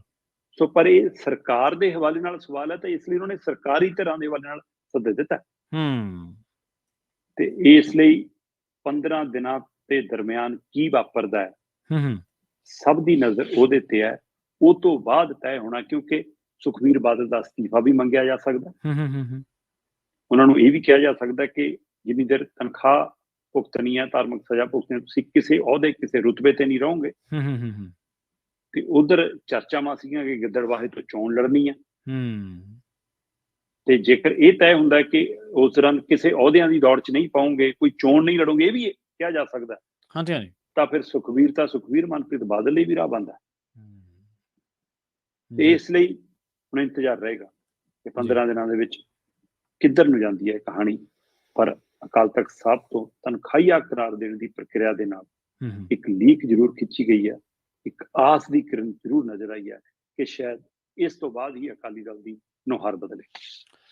ਤੁਸੀਂ ਨਾ ਬੜੀ ਤਫਸੀਲ ਦੇ ਨਾਲ ਸਾਰੇ, ਜਿਵੇਂ ਤੁਸੀਂ ਸਰਕਾਰ ਦੀ ਗੱਲ ਕੀਤੀ ਹੈ ਵੀ ਉਦੋਂ ਤਾਂ ਭਾਜਪਾ ਵੀ ਨਾਲ ਹੀ ਸੀਗੇ, ਤੁਹਾਡੇ ਦੋਨਾਂ ਸਰਕਾਰਾਂ ਦੇ ਵਿੱਚ ਭਾਈਵਾਲ ਸੀਗੇ 2017 ਤੱਕ, ਤੇ ਇਹਦੇ ਨਾਲ ਇੱਕ ਇੰਗਲਿਸ਼ ਦਾ ਮਾਫ ਕਰਨਾ ਹਿੰਦੀ ਦਾ ਸ਼ੇਅਰ ਹੈ, ਬੜੀ ਦੇਰ ਕਰਦੀ ਮਿਹਰਬਾਨ ਤੇ ਆਤੇ ਸਾਡੀ ਧਾਰਮਿਕ ਜਿਹੜੇ ਆਗੂ ਨੇ, ਉਹਨਾਂ ਸੰਸਥਾਵਾਂ ਨੇ, ਉਹਨਾਂ ਨੂੰ ਵੀ ਤਾਂ ਅਸੀਂ ਬਰੀ ਨਹੀਂ ਨਾ ਕਰ ਸਕਦੇ। ਉਹ ਵੀ ਤਾਂ ਮਤਲਬ ਉਹਨਾਂ ਦੇ ਹੁੰਦਿਆਂ ਇਹ ਸਾਰਾ ਕੁਝ ਵਾਪਰਿਆ ਹੈ, ਉਹਨਾਂ ਦੇ ਦੇਖੋ ਹੁੰਦਿਆਂ। ਦੇਖੋ ਇੱਕ ਅੱਜ ਨਾ ਸਵਾਲ ਉੱਠਿਆ ਜੀ। ਜਥੇਦਾਰ ਗਿਆਨੀ ਕੇਵਲ ਸਿੰਘ ਹੋਰਾਂ ਦਾ ਹੂੰ ਗਰੁੱਪ ਵੀ ਮਿਲ ਕੇ ਆਇਆ ਸਿੰਘ ਸਾਹਿਬਾਨਾਂ ਨੂੰ, ਠੀਕ ਹੈ। ਤੇ ਇਹ ਤੋਂ ਪਹਿਲਾਂ ਪੰਥਕ ਧਿਰ ਵੱਲੋਂ ਅੰਮ੍ਰਿਤਪਾਲ ਸਿੰਘ ਹੋਰਾਂ ਦੇ ਪਿਤਾ ਹੋਰੀ ਵੀ ਮਿਲ ਕੇ ਆਏ ਸੀ। ਕਹਿੰਦੇ ਕਿ ਕੇਵਲ ਸਿੰਘ ਹੋਰਾਂ ਦੇ ਨਾਲ, ਗਿਆਨੀ ਕੇਵਲ ਸਿੰਘ ਹੋਰਾਂ ਦੇ ਨਾਲ, ਕਿਉਂਕਿ ਉਹ ਵੀ ਜਥੇਦਾਰ ਰਹੇ ਨੇ, ਜੀ। ਸੋ ਉਹਨਾਂ ਦੇ ਜਿਹੜਾ ਵਫਦ ਮਿਲ ਕੇ ਆਇਆ, ਉਹਨਾਂ ਨੇ ਇੱਕ ਆਵਾਜ਼ ਹੋਰ ਚੁੱਕੀ ਹੈ। ਠੀਕ ਹੈ। ਜਿਵੇਂ ਸਵਾਲ ਆਇਆ ਸੀਗਾ ਕਿ 92 ਲੱਖ ਦੇ ਇਸ਼ਤਿਹਾਰ ਐਸਜੀਪੀਸੀ ਹਾਂਜੀ ਮੈਂ ਉਸੇ ਗੱਲ ਤੇ ਆ ਰਿਹਾ ਸੀ। ਉਹਦਾ ਸਪਸ਼ਟੀਕਰਨ ਦਿੱਤਾ ਧਾਮੀ ਹੋਰਾਂ ਨੇ, ਪਰ ਉਹਦੇ ਵਿੱਚ ਜੇਕਰ ਮੱਕੜ ਹੋਰਾਂ ਦਾ ਵੀ ਆਇਆ ਨਾ, ਤੇ ਚਲੋ ਉਹਨੂੰ ਮੱਕੜ ਹੋਰੀ ਨਹੀਂ ਹੈ ਕਿ ਤਾਂ ਬਾਕੀ ਕਾਰਜਕਾਰਨੀ ਤਾਂ ਹੈਗੀ, ਪਰ ਜੇ ਜਥੇਦਾਰਾਂ ਵੱਲੋਂ ਮਾਫ ਕਰਨ ਦਾ ਫੈਸਲਾ ਸੀ ਡੇਰਾ ਮੁਖੀ ਨੂੰ, ਤੇ ਇਹਦੇ ਹਵਾਲੇ ਨਾਲ ਜਥੇਦਾਰ ਕੇਵਲ ਸਿੰਘ ਹੋਰੀ ਜਿਹੜੇ ਅੱਜ ਮੰਗ ਕਰਕੇ ਆਏ ਨੇ, ਉਹਨਾਂ 'ਚ ਇਹ ਵੀ ਮੰਗ ਉੱਠੀ ਹੈ ਕਿ ਉਹ ਜਥੇਦਾਰ ਜਿਨ੍ਹਾਂ ਨੇ ਫੈਸਲਾ ਲਿਆ ਸੀ, ਉਹਨਾਂ ਤੇ ਕਿਹੋ ਜਿਹਾ ਦਬਾਅ ਸੀ, ਕਿਉਂ ਸੀ, ਉਹਨਾਂ ਨੂੰ ਵੀ ਬੁਲਾ ਲਿਆ ਜਾਵੇ। ਉਹ ਵੀ ਦੱਸਦੇ ਆ। ਪਰ ਉਹ ਜਿਹੜੀ ਬਿਸ਼ਨੋਈ ਦੀ ਇੰਟਰਵਿਊ ਹੋਈ ਹੈ ਨਾ, ਹਾਂਜੀ, ਜੇਲ੍ਹ ਦੇ ਅੰਦਰ, ਉਹਦੇ ਮਾਮਲੇ 'ਚ ਕੋਰਟ ਨੇ ਕਿਹਾ ਕਿ ਪੱਤਰਕਾਰਾਂ ਤੋਂ ਪੁੱਛਗਿੱਛ ਨਹੀਂ ਹੋਊਗੀ। ਅੱਛਾ। ਸੋ ਉਹਨਾਂ ਨੂੰ ਬਾਹਰ ਰੱਖਿਆ ਜਾ ਰਿਹਾ ਕਿ ਇਸ ਮਾਮਲੇ 'ਚ ਹੁਣ ਜਥੇਦਾਰਾਂ ਨੂੰ, ਪਹਿਲੇ ਪ੍ਰਧਾਨਾਂ ਨੂੰ, ਪਹਿਲੇ ਲੀਡਰਾਂ ਨੂੰ ਬਾਹਰ ਤਾਂ ਰੱਖਿਆ ਜਾ ਰਿਹਾ, ਧਾਰਮਿਕ ਆਗੂਆਂ ਨੂੰ। ਇਹ ਵੀ ਸਵਾਲ ਹੈ, ਬਿਲਕੁਲ ਸਹੀ ਹੈ। ਤੇ ਆਪਾਂ ਅਗਲੀ ਖਬਰ ਦੇ ਵੱਲ ਵਧੀਆ ਗੱਲ ਕਰੀਏ। ਪੰਜਾਬ ਦੇ ਸਿਆਸੀ ਮਾਹੌਲ ਦੀ। ਚੋਣਾਂ ਚਲੋ ਹੋਣੀਆਂ ਚਾਹੀਦੀਆਂ ਨੇ, ਚੋਣਾਂ 5 ਸਾਲ ਬਾਅਦ ਹੋਣੀਆਂ ਚਾਹੀਦੀਆਂ ਨੇ। ਚੋਣਾਂ ਬਿਨਾਂ ਤੁਹਾਡੇ ਸਿਸਟਮ ਦੇ ਵਿੱਚ ਨਿਖਾਰ ਨਹੀਂ ਆਉਂਦਾ, ਨਵੀਆਂ ਚੀਜ਼ਾਂ ਨਹੀਂ ਐਡ ਹੁੰਦੀਆਂ, ਚੋਣਾਂ ਜ਼ਰੂਰੀ ਨੇ। ਪਰ ਕੀ ਮਹੀਨਿਆਂ ਬਾਅਦ ਹੀ ਕੋਈ ਚੋਣ ਹੋ ਜਾਵੇ, ਇਹ ਕਿੰਨੀ ਕੁ ਜਾਇਜ਼ ਆ? ਮਤਲਬ ਲੋਕਾਂ ਦਾ ਖਰਚਾ, ਕੋਡ ਆਫ ਕੰਡਕਟ ਜਦੋਂ ਲੱਗ ਜਾਂਦਾ, ਆਪਾਂ ਇੱਕ ਦਿਨ ਚਰਚਾ ਵੀ ਕਰ ਰਹੇ ਸੀ ਇਸੇ ਪ੍ਰੋਗਰਾਮ ਦੇ ਵਿੱਚ, ਕਿ ਕੰਮ ਰੁਕ ਜਾਂਦੇ ਨੇ ਬਿਨਾਂ ਜ਼ਿਮਨੀ ਚੋਣਾਂ ਦੇ ਐਲਾਨ। ਹਜੇ ਐਲਾਨ ਨਹੀਂ ਹੋਇਆ। ਆਪਾਂ ਲੰਘੇ ਪ੍ਰੋਗਰਾਮ ਦੇ ਵਿੱਚ ਹੀ ਸੈਂਕੜਾ ਮਾਰਨ ਵੱਲ ਨੂੰ ਵੱਧ ਰਹੇ ਸੀ, ਮੁੱਖ ਮੰਤਰੀ ਸਾਹਿਬ ਉਹਦੀ ਗੱਲ ਕੀਤੀ ਸੀ। ਕਹਿੰਦੇ ਬਿਨਾਂ ਜ਼ਿਮਨੀ ਚੋਣਾਂ ਦੇ ਐਲਾਨ ਤੋਂ ਹੀ ਪੰਜਾਬ ਦੇ ਵਿੱਚ ਬਣ ਗਿਆ ਜ਼ਿਮਨੀ ਚੋਣਾਂ ਦਾ ਮਾਹੌਲ, ਯਾਨੀ ਕਿ ਸਿਆਸੀ ਅਖਾੜਾ ਪੱਕ ਚੁੱਕਿਆ। ਬਿਲਕੁਲ ਜੀ। ਵੈਸੇ ਤਾਂ ਗਿੱਦੜਬਾਹਾ 'ਚ ਡਿੰਪੀ ਢਿੱਲੋਂ ਨੂੰ ਜਦੋਂ ਆਮ ਆਦਮੀ ਪਾਰਟੀ 'ਚ ਲਿਆਂਦਾ, ਉਸ ਤੋਂ ਬਾਅਦ ਇਹ ਮਾਹੌਲ ਬਣ ਗਿਆ। ਪਰ ਉਹ ਤੋਂ ਬਾਅਦ ਮਾਹੌਲ ਇਸ ਲਈ ਹੋਰ ਬਣ ਗਿਆ ਕਿ ਆਮ ਆਦਮੀ ਪਾਰਟੀ ਦੇ ਬਰਨਾਲੇ ਔਰ ਗਿੱਦੜਬਾਹੇ ਤੋਂ ਲੀਡਰ ਉੱਠ ਕੇ ਨਾਰਾਜ਼ ਤੇ ਨਿਰਾਸ਼ ਦਿੱਲੀ ਕੰਨੀ ਨੂੰ ਤੁਰ ਪਏ। ਠੀਕ ਹੈ। ਕੋਈ ਸੁਨੀਤਾ ਕੇਜਰੀਵਾਲ ਦੇ ਬੂਹੇ ਤੇ ਬੈਠਾ, ਕੋਈ ਮਨੀਸ਼ ਸਿਸੋਦੀਆ ਨੂੰ ਫੋਨ ਮਿਲਾ ਕੇ ਬੈਠਾ, ਕੋਈ ਸੰਦੀਪ ਪਾਠਕ ਤੋਂ ਸਮਾਂ ਮੰਗ ਰਿਹਾ, ਕੋਈ ਰਾਘਵ ਚੱਡਾ ਨੂੰ ਕਹਿ ਰਿਹਾ ਤਾਂ ਤੁਹਾਡੇ ਭਰੋਸੇ ਸੀ ਜੀ, ਹੈਨਾ। ਕਈ ਭਗਵੰਤ ਮਾਨ ਤੋਂ ਸਮਾਂ ਮੰਗਦੇ ਨੇ ਕਿ ਬਾਈ ਜੀ ਐ ਨਾ ਕਰੋ, ਸਾਡਾ ਕੀ ਕਸੂਰ ਹੈ, ਅਸੀਂ ਤਾਂ ਪਹਿਲੇ ਦਿਨ ਤੋਂ ਤੁਰੇ ਸੀ, ਅਸੀਂ ਤਾਂ ਬੂਥ ਲਾਉਣ ਵਾਲੇ ਸੀ, ਝੰਡੀ ਚੱਕਣ ਵਾਲੇ ਸੀ ਜੀ, ਅਸੀਂ ਤਾਂ ਡਾਂਗਾ ਖਾਧੀਆਂ ਜੀ, ਅਸੀਂ ਤਾਂ ਪਿੰਡ 'ਚ ਗਾਲਾਂ ਖਾਧੀਆਂ ਜੀ, ਹੁਣ ਉਹਨਾਂ ਦਾ ਕੀ ਬਣੂ? ਪਰ ਬਰਨਾਲੇ 'ਚ ਆਮ ਆਦਮੀ ਪਾਰਟੀ ਦੇ ਨਿਸ਼ਾਨੇ ਤੇ ਦਲਵੀਰ ਗੋਲਡੀ ਆ, ਤੇ ਗਿੱਦੜਬਾਹਾ 'ਚ ਹੁਣ ਨਿਊ ਦੀ ਬੱਸ ਸਰਵਿਸ ਦੇ ਮਾਲਕ ਹੈਨਾ ਡਿੰਪੀ ਢਿੱਲੋਂ ਆ ਗਏ, ਤੇ ਇੱਥੋਂ ਹੋਰ ਦਾਅਵੇਦਾਰਾਂ ਦੇ ਨਾਮ ਸਾਹਮਣੇ ਆਉਣ ਲੱਗ ਪਏ ਕਿ ਟਿਕਟਾਂ ਦੇ ਅਸੀਂ ਵੀ ਦਾਅਵੇਦਾਰਾਂ ਦੇ ਨਾਮ ਸਾਰੀਆਂ ਪਾਰਟੀਆਂ 'ਚ ਤੁਰ ਪਏ। ਮਤਲਬ ਜਦੋਂ ਉਮੀਦਵਾਰਾਂ ਦੇ ਨਾਮਾਂ ਦੀ ਚਰਚਾ ਬਾਹਰ ਆਉਣ ਲੱਗ ਜਾਵੇ, ਤਾਂ ਇਹਦਾ ਮਤਲਬ ਚੋਣ ਮਾਹੌਲ ਤਾਂ ਬਣ ਗਿਆ। ਬਿਲਕੁਲ ਸਹੀ। ਜੇ ਗਿੱਦੜਬਾਹੇ ਦੇ ਵਿੱਚ ਡਿੰਪੀ ਢਿੱਲੋਂ, ਸੁਖਵਿੰਦਰ ਕੌਣੀ, ਡਾਕਟਰ ਓਂਕਾਰ ਸਿੰਘ, ਪ੍ਰਿਤਪਾਲ ਸ਼ਰਮਾ, ਰਾਜ ਬਲਵਿੰਦਰ ਸਿੰਘ ਮਠਾੜੂ, ਇਹਨਾਂ ਦੇ ਨਾਮ ਚਰਚਾ 'ਚ ਨੇ, ਤਾਂ ਕਾਂਗਰਸ ਵੱਲੋਂ ਅਮਰਤਾ ਬੜਿੰਗ, ਰਾਜਾ ਬੜਿੰਗ ਤਾਂ ਕਹੀ ਹੋ ਜਾਂਦਾ, ਕਹਿੰਦਾ ਇੰਟਰਸਟਿੰਗ ਮੈਚ ਖੇਡਣ 'ਚ ਮਜ਼ਾ ਆਉਂਦਾ, ਇੰਟਰਸਟਿੰਗ ਮੈਚ ਬਣਾ ਦਿਓ, ਡਿੰਪੀ ਢਿੱਲੋਂ ਦੇ ਸਾਹਮਣੇ ਮਨਪ੍ਰੀਤ ਬਾਦਲ ਲਿਆਓ, ਸੁਖਬੀਰ ਬਾਦਲ ਲਿਆਓ, ਲੈ ਫਿਰ ਰਾਜਾ ਬੜਿੰਗ ਤਿਆਰ ਆ। ਮਤਲਬ ਇਹਦਾ ਮਤਲਬ ਅਮਰਤਾ ਬੜਿੰਗ ਲਈ ਹਾਈ ਕਮਾਂਡ ਨੇ ਹਰੀ ਝੰਡੀ ਦਿੱਤੀ ਹੋਈ ਹੈ, ਤਾਂ ਹੀ ਰਾਜਾ ਬੜਿੰਗ ਇਸ ਸ਼ੈਲੀ 'ਚ ਬੋਲ ਰਿਹਾ। ਪਰ ਉੱਥੋਂ ਨਰਿੰਦਰ ਸਿੰਘ ਕੌਣੀ ਹੋਰੀ ਵੀ, ਹਰਚਰਨ ਸਿੰਘ ਸੇਖਾਂ ਹੋਰੀ ਵੀ, ਇਹ ਵੀ ਦਾਅਵੇਦਾਰ ਨੇ। ਅਕਾਲੀ ਦਲ ਦੇ ਕਹਿੰਦੇ ਪਿੰਡਾਂ 'ਚ ਜਿੰਨੇ ਕੁ ਲੀਡਰ ਹੈਗੇ ਨੇ ਹੁਣ ਜਿਹੜੇ ਸੁਖਬੀਰ ਨਾਲ ਖੜੇ ਨੇ, ਉਹ ਕਹਿੰਦੇ ਸੁਖਬੀਰ ਬਾਦਲ ਸਾਹਿਬ ਮਾਹੌਲ ਤੁਸੀਂ ਉਹ ਬਣਾ ਸਕਦੇ, ਚੋਣ ਤੁਸੀਂ ਜਿੱਤ ਸਕਦੇ ਹੋ, ਤੁਸੀਂ ਆ ਜਾਓ ਅਜੇ ਵੀ। ਤੇ ਪਰ ਉਹਦਾ ਰੌਲਾ ਹੀ ਪਈ ਜਾਂਦਾ ਕਿ ਮਨਪ੍ਰੀਤ ਬਾਦਲ ਦੀ ਘਰ ਵਾਪਸੀ। ਇਹੋ ਜਿਹੇ ਦੌਰ ਦੇ ਵਿੱਚ ਮਨਪ੍ਰੀਤ ਕਿਹੜੇ ਘਰ ਨੂੰ ਮੁੜੂਗਾ ਤੇ ਕੀ ਕਰੂਗਾ ਕਿ ਹੈਨਾ। ਤੇ ਮਨਪ੍ਰੀਤ ਬਾਦਲ ਵੈਸੇ ਭਾਜਪਾ ਕੰਨੀ ਉਹ ਦਾਅਵੇਦਾਰ ਹੈ, ਪਰ ਉਹ ਤੋਂ ਬਿਨਾਂ ਕਮਰਜੀਤ ਸਿੰਘ, ਰੋਜੀ ਵਰਕੰਦੀ ਤੇ ਤੇਜਿੰਦਰ ਸਿੰਘ ਮਿੱਟੂ ਖੇੜਾ, ਇਹ ਵੀ ਅਕਾਲੀ ਦਲ ਵੱਲੋਂ ਦਾਅਵੇਦਾਰ ਨੇ ਟਿਕਟਾਂ ਦੇ। ਬਰਨਾਲੇ ਦੇ ਵਿੱਚ ਆਮ ਆਦਮੀ ਪਾਰਟੀ ਦੇ ਆਪਣੇ ਵਰਕਰ ਵੀ ਦਾਅਵੇਦਾਰ ਨੇ, ਪਰ ਦਲਵੀਰ ਗੋਲਡੀ ਤੇ ਉਹਨਾਂ ਦੀ ਧਰਮ ਪਤਨੀ ਵੀ ਦਾਅਵੇਦਾਰ ਹੈ। ਠੀਕ ਹੈ ਨਾ। ਤੇ ਇੱਧਰ ਵਿਜੇਂਦਰ ਸਿੰਗਲਾ ਦਾ ਨਾਂ ਚੱਲੀ ਜਾਂਦਾ, ਜੋ ਕਿ ਕਾਂਗਰਸ ਵੱਲੋਂ ਜ਼ਿਲ੍ਹਾ ਪ੍ਰਧਾਨ ਕੁਲਦੀਪ ਕਾਲਾ ਕਹਿੰਦਾ ਮੈਂ ਲੜਨੀ ਹੈ ਚੋਣ ਤਾਂ। ਤੇ ਉਧਰ ਕਹਿੰਦੇ ਜੀ ਅਕਾਲੀ ਦਲ ਨੇ ਤੈਅ ਹੀ ਕਰ ਲਿਆ, ਮਲਕੀਤ ਕੀਤੂ ਦੇ ਮੁੰਡੇ ਨੂੰ ਟਿਕਟ ਦੇਵਾਂਗੇ। ਠੀਕ ਹੈ। ਤੇ ਭਾਜਪਾ ਕੋਲ ਕਹਿੰਦੇ ਕੇਵਲ ਢਿੱਲੋਂ ਹੀ ਆ ਇੱਥੇ। ਹੈ ਨਾ, ਟਿਕਟ ਚਾਹੇ ਕੋਈ ਮਿਲੇ, ਪਤਾ ਨਹੀਂ ਨਾ ਇਹਨੂੰ ਕਿਹਨੇ ਕਿਹਨੇ ਭੱਜਣਾ ਆਪੇ, ਹੈ ਨਾ। ਚੱਬੇਵਾਲ ਵਾਲੇ ਮਾਮਲੇ ਦੇ ਵਿੱਚ ਰਾਜਕੁਮਾਰ ਚੱਬੇਵਾਲ ਕਹਿੰਦੇ ਜੀ ਆਪਾਂ ਤਾਂ ਤੈਅ ਕਰ ਲਿਆ, ਜਾਂ ਮੁੰਡਾ ਜਾਂ ਭਰਾ, ਹੈ ਨਾ, ਜਦੋਂ ਕਿ ਦਾਅਵੇਦਾਰ ਉੱਥੇ ਹੋਰ ਵੀ ਹੈਗੇ ਨੇ। ਇੱਧਰ ਕਾਂਗਰਸੀ ਉਮੀਦਵਾਰ ਲੱਭਦੇ ਫਿਰਦੇ ਨੇ ਅਜੇ, ਹੈ ਨਾ। ਤੇ ਭਾਜਪਾ ਵਾਲੇ ਕਹਿੰਦੇ ਜੇ ਕੋਈ ਨਾ ਲੱਭਿਆ, ਲੱਭ ਕੋਈ ਨਹੀਂ, ਫਿਰ ਵਿਜੇ ਸਾਂਪਲਾ ਬਾਰੇ ਸੋਚ ਲਾਂਗੇ। ਅੱਛਾ। ਪਰ ਕਹਿੰਦੇ ਇੱਧਰ ਅਕਾਲੀ ਦਲ ਕਹਿੰਦਾ ਸੋਹਣ ਸਿੰਘ ਠੰਡਲ। ਚਲੋ ਵੈਸੇ ਨੀਤੀ ਤਲਵਾੜ ਦਾ ਵੀ ਕਹਿੰਦੇ ਨਾ ਚਰਚਾ ਚ। ਡੇਰਾ ਬਾਬਾ ਨਾਨਕ ਕਹਿੰਦੇ ਜੀ ਆਮ ਆਦਮੀ ਪਾਰਟੀ ਦੇ ਵਿੱਚ ਉੱਥੋਂ ਦਾ ਜਿਹੜਾ ਹਲਕਾ ਇੰਚਾਰਜ ਹੈ ਗੁਰਦੀਪ ਰੰਧਾਵਾ, ਦਾਅਵੇਦਾਰ ਉਹ ਹੈ, ਪਰ ਉਹਦਾ ਹੀ ਸਭ ਤੋਂ ਵੱਧ ਵਿਰੋਧ ਹੈ ਪਾਰਟੀ ਦੇ ਅੰਦਰ। ਇਹ ਤੋਂ ਬਿਨਾਂ ਚਰਨਜੀਤ ਬਾਠ ਵੀ, ਅਮਰਜੀਤ ਉਦੋਵਾਲੀ ਵੀ ਇਹ ਦਾਅਵੇਦਾਰ ਨੇ ਕਹਿੰਦੇ। ਪਰ ਸੁਖਜਿੰਦਰ ਰੰਧਾਵਾ ਨੇ ਤੈਅ ਕਰ ਲਿਆ ਕਿ ਜਾਂ ਮੇਰਾ ਭਰਾ ਇੰਦਰਜੀਤ ਸਿੰਘ ਜਾਂ ਮੇਰੀ ਘਰ ਵਾਲੀ ਜਤਿੰਦਰ ਕੌਰ, ਇਹਨਾਂ ਨੂੰ ਟਿਕਟ ਦਿਓ ਕਹਿੰਦੇ। ਤੇ ਉਧਰ ਕਹਿੰਦੇ ਜੀ ਅਕਾਲੀ ਦਲ ਚ ਖਾਸੇ ਦਾਅਵੇਦਾਰ ਨੇ, ਪਰ ਉਹਨਾਂ ਚੋਂ ਲੰਗਾਹ ਦਾ ਮੁੰਡਾ ਸੋਨੂੰ ਲੰਗਾਹ ਵੀ ਦਾਅਵੇਦਾਰ ਹੈ। ਠੀਕ ਹੈ। ਇੱਥੇ ਕਹਿੰਦੇ ਜੀ ਰਵੀਕਰਨ ਸਿੰਘ ਕਾਹਲੋਂ ਭਾਜਪਾ ਵੱਲੋਂ ਉਮੀਦਵਾਰ ਹੋ ਸਕਦੇ ਨੇ। ਸੋ ਉਮੀਦਵਾਰਾਂ ਦੇ ਨਾਵਾਂ ਨੂੰ ਲੈ ਕੇ ਜਦੋਂ ਮੰਥਨ ਸ਼ੁਰੂ ਹੋ ਜਾਵੇ, ਦਾਅਵੇ ਪੇਸ਼ ਕਰੇ ਸ਼ੁਰੂ ਹੋ ਜਾਣ, ਤੇ ਖਾਸ ਕਰ ਗਿੱਦੜਵਾਹਾ ਵਾਲੀ ਪਿਛਲੇ ਦਿਨੀ ਵਾਪਰੀ ਘਟਨਾ ਨੇ ਤਾਂ ਬਿਨਾਂ ਐਲਾਨਿਆ ਚੋਣ ਮਾਹੌਲ ਬਣਾਤਾ, ਪਖਾਤਾ ਜੀ। ਬਿਲਕੁਲ ਬਿਲਕੁਲ। ਤੇ ਆਪਾਂ ਅਗਲੀ ਖਬਰ ਦੇ ਵੱਲ ਵਧੀਆ ਗੱਲ ਕਰੀਏ ਹਰਿਆਣਾ ਦੀ। ਹਰਿਆਣਾ ਦੇ ਵਿੱਚ ਕਹਿੰਦੇ ਭਾਜਪਾ ਤੇ ਕਾਂਗਰਸ ਨੇ ਦੋਨਾਂ ਨੇ ਉਮੀਦਵਾਰਾਂ ਦੀਆਂ ਜਿਹੜੀਆਂ ਸੂਚੀਆਂ ਉਹ ਲਗਭਗ ਤੈਅ ਕਰ ਲਈਆਂ, ਨਾਮ ਫਾਈਨਲ ਕਰ ਲਿਆ ਜੀ। ਦੇਖੋ ਪਿਛਲੀਆਂ 2 ਚੋਣਾਂ ਲਗਾਤਾਰ ਭਾਜਪਾ ਤੋਂ ਜਿੱਤਦੀ ਆਈ ਹੈ ਜੀ, ਤੇ ਭਾਜਪਾ ਨੂੰ ਡਿਸਿਪਲਿਨਡ ਪਾਰਟੀ ਮੰਨਿਆ ਜਾਂਦਾ। ਪਰ ਜਿਹੋ ਜਿਹਾ ਖਲਾਰਾ ਹਰਿਆਣਾ ਚ ਪਿਛਲੇ ਲੰਮੇ ਸਮੇਂ ਤੋਂ ਕਾਂਗਰਸ ਦਾ ਸੀ, ਲਗਭਗ ਉਹੀ ਜਿਹੇ ਖਲਾਰੇ ਦੀ ਸ਼ੁਰੂਆਤ ਭਾਜਪਾ ਚ ਵੀ ਹੋ ਚੁੱਕੀ ਹੈ। ਮਤਲਬ ਸੂਚੀ ਲਗਭਗ ਤਿਆਰ ਹੈ, ਨਰਿੰਦਰ ਮੋਦੀ ਦੀ ਅਗਵਾਈ ਚ ਬੈਠਕ ਹੋ ਚੁੱਕੀ ਹੈ। ਹੋ ਸਕਦਾ ਜਦੋਂ ਤੱਕ ਇਹ ਪ੍ਰੋਗਰਾਮ ਸਾਡਾ ਲੋਕ ਸੁਣ ਰਹੇ ਹੋਣ, ਦੇਖ ਰਹੇ ਹੋਣ, ਤਦ ਤੱਕ ਸੂਚੀ ਭਾਜਪਾ ਦੀ ਆ ਵੀ ਨਾ ਜਾਵੇ। 90 ਚੋਂ 55 ਨਾਮ ਭਾਜਪਾ ਨੇ ਫਾਈਨਲ ਕਰ ਲਏ ਨੇ। ਠੀਕ ਹੈ। ਉਹਨਾਂ ਤੇ ਮੋਹਰ ਲਗਭਗ ਲੱਗਣੀ ਹੈ ਤੇ ਰਿਲੀਜ਼ ਹੋਣੀ ਹੈ। ਤੇ ਪਰ ਤੁਸੀਂ ਇੱਥੋਂ ਅੰਦਾਜ਼ਾ ਲਾ ਲਓ ਕਿ ਭਾਜਪਾ ਦੀ ਹਾਲਤ ਕੀ ਹੈ। ਭਾਜਪਾ ਦਾ ਸੂਬੇ ਦਾ ਪ੍ਰਧਾਨ ਕਹਿ ਰਿਹਾ ਕਿ ਸਾਡਾ ਮੁੱਖ ਮੰਤਰੀ ਮੌਜੂਦਾ ਨਾਇਬ ਸਿੰਘ ਸੈਣੀ ਲਾਡਵੇ ਤੋਂ ਚੋਣ ਲੜੂਗਾ। ਹਾਂਜੀ ਬਿਲਕੁਲ ਕਿਹਾ ਉਹਨਾਂ ਨੇ। ਤੇ ਨਾਇਬ ਸਿੰਘ ਸੈਣੀ ਕਹਿੰਦਾ ਕਿ ਅੱਛਾ ਪ੍ਰਧਾਨ ਨੂੰ ਜ਼ਿਆਦਾ ਪਤਾ, ਮੈਂ ਤਾਂ ਕਰਨਾਲ ਤੋਂ ਲੜੂੰਗਾ। ਸਾਰਾ ਕੁਝ ਠੀਕ ਨਹੀਂ ਆ। ਇਹ ਤਾਂ ਖਬਰਾਂ ਵੀ ਚੱਲ ਗਈਆਂ ਲਾਡਵੇ ਨਹੀਂ, ਪਰ ਨਾਇਬ ਸਿੰਘ ਸੈਣੀ ਤਾਂ ਸਾਫ਼ ਕਹਿ ਰਿਹਾ ਮੈਂ ਤਾਂ ਕਰਨਾਲ ਤੋਂ ਲੜਨਾ। ਇਹ ਹੁਣ ਇਹਦਾ ਮਤਲਬ ਹੈਗਾ ਨਹੀਂ ਕੋਈ, ਸਾਰਾ ਕੁਝ ਤਾਲਮੇਲ ਸਹੀ ਨਹੀਂਗਾ ਬਿਲਕੁਲ। ਪਰ 2 ਮੀਟਿੰਗ ਚੋਂ ਆਏ ਨੇ। ਦੂਸਰੇ ਪਾਸੇ ਜਿਹੜੇ ਪਰਿਵਾਰਵਾਦ ਦਾ ਭਾਜਪਾ ਵਿਰੋਧ ਕਰਦੀ ਰਹੀ ਆ, ਰਾਜਨੀਤਿਕ ਪਰਿਵਾਰਵਾਦ, ਉਹ ਪਰਿਵਾਰਵਾਦ ਦੀ ਝਲਕ ਕਿਸੇ ਨੂੰ ਹਰਿਆਣਾ ਚ ਜੰਮ ਕੇ ਮਿਲੂਗੀ। ਕੇਂਦਰੀ ਰਾਜ ਮੰਤਰੀ ਇੰਦਰਜੀਤ ਸਿੰਘ, ਉਹਦੀ ਕੁੜੀ ਆਰਤੀ ਰਾਵ ਨੂੰ ਟਿਕਟ ਮਿਲਣਾ ਲਗਭਗ ਤੈਅ ਮੰਨਿਆ ਜਾ ਰਿਹਾ। ਠੀਕ ਹੈ ਨਾ। ਕ੍ਰਿਸ਼ਨਪਾਲ ਗੁੱਜਰ ਹੈ, ਉਹਦੇ ਮੁੰਡੇ ਦਵਿੰਦਰ ਚੌਧਰੀ ਨੂੰ ਟਿਕਟ ਮਿਲਣਾ ਲਗਭਗ ਤੈਅ ਮੰਨਿਆ ਜਾ ਰਿਹਾ। ਪਰਿਵਾਰਵਾਦ ਦਾ ਝਲਕਾਰਾ ਵੀ ਤੁਹਾਨੂੰ ਦੇਖਣ ਨੂੰ ਮਿਲੂਗਾ, ਹੈ ਨਾ।